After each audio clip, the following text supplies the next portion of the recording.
Okay, I'm now going to introduce a book called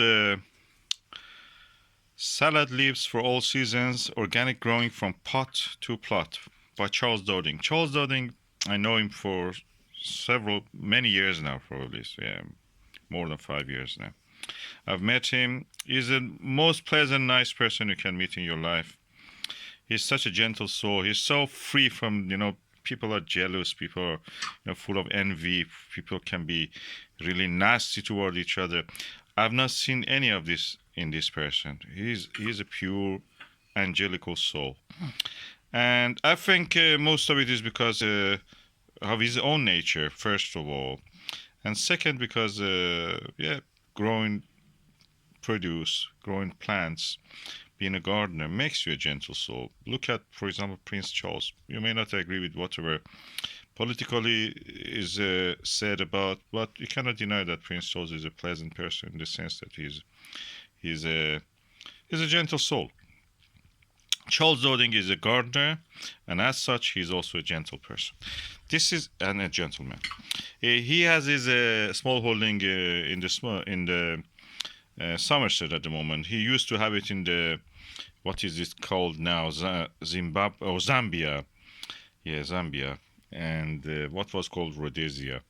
And he had also one in the France. He told that even though he was never accepted, although his wife was French, he was never accepted by the French as one of them. So he returned back to England. In the England, he had one big small holding. He changed it for a smaller one now, which is more for teaching. Is a teaching garden, teaching and also producing some salad bags and boxes and vegetable boxes for sale to the local businesses.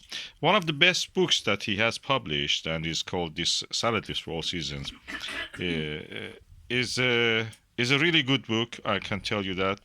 It's for $12.95 when it was new. You can buy it probably cheaper now from anywhere that they sell secondhand books, like Amazon or ABE Books or anywhere else. This is the ISBN of that. It's published by Green Books. Green Books is a British publisher, and you can get a lot of books about gardening from them. In America, if you live in America, that is $22 when it was new. You may get it cheaper then. This book has most of these pages in without any picture, but when it comes to pictures in the sections that have plates, you will see a lot of lovely pictures for showing you different salad greens. What is a salad green? First of all, salad green is something that you eat it raw as it is, without much processing. Is delicate leaves that you can eat. Things like Persian cress, things like lettuce. These are the things that you can eat. And this is actually he has signed it for me, Charles Dowding. And the book was published in 2008 and reprinted. This copy was reprinted with minor amendments in 2010. It has 8 chapters, 9 chapters actually, more. Oh, look. No, 19 chapters. So it has 3 sections. I will read acknowledgements, introduction. These are introductions which are really interesting and pleasing. If I recommend you read all of this. Part 1, growing leaves. Chapter 1, high yields, a smaller space, special methods, learning new tricks. Very important things that you can learn from an old hand gardener.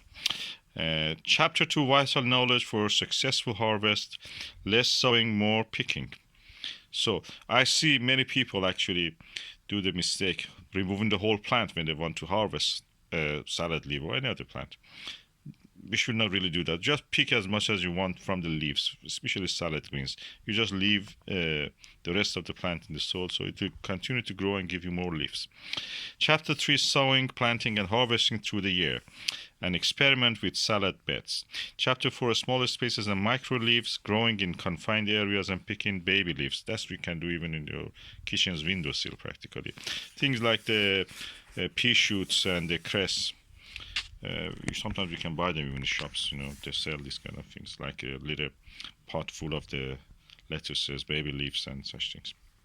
Chapter 5, leaf flavors, an amazing palette to choose from. I must say that one of the things missing in this book, and I'm familiar with this, I've given seeds to Charles for this also. He may have done it, I saw a picture that he has actually grown the Persian cress seeds that I've done, but he grew it outside without any protection. It's better to grow it in the area that is like a greenhouse or polytunnel. I had a very good results from that. Even the outdoor ones give a very good result. You have to plant it, you have to sow the seeds around early August to late August, so they will be late August is the best time probably.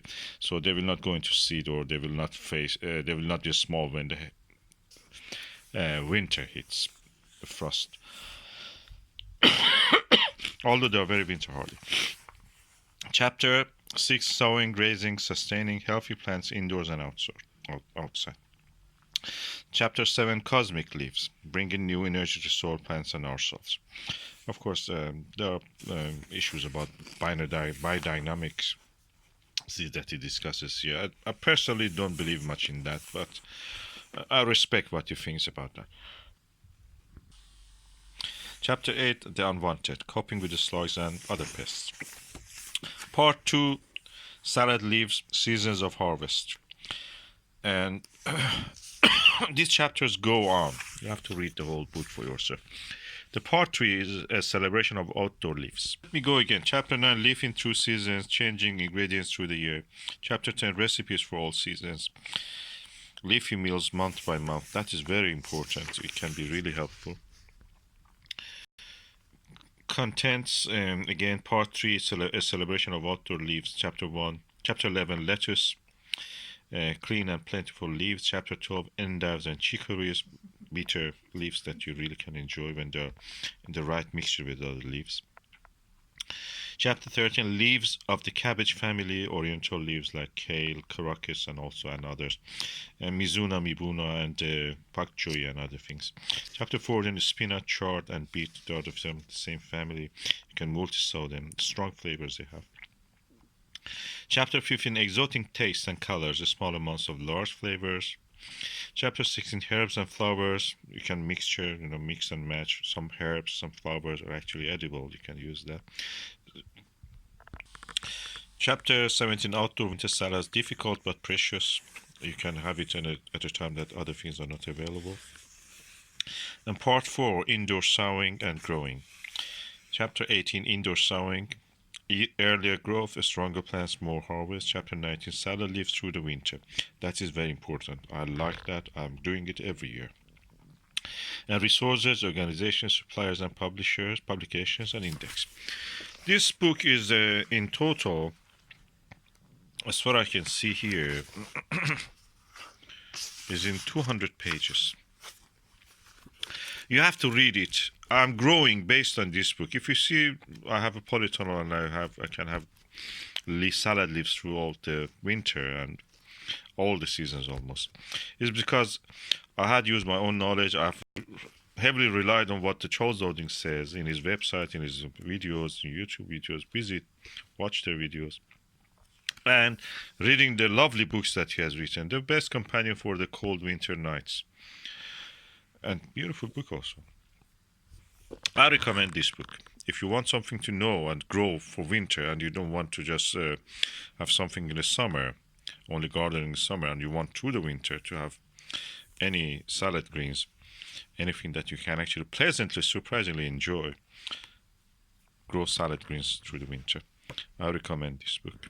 And I'm using these techniques, as you may see in my old videos, to grow leaves in summertime, autumn, spring, and especially during the winter when there is no other things available to eat.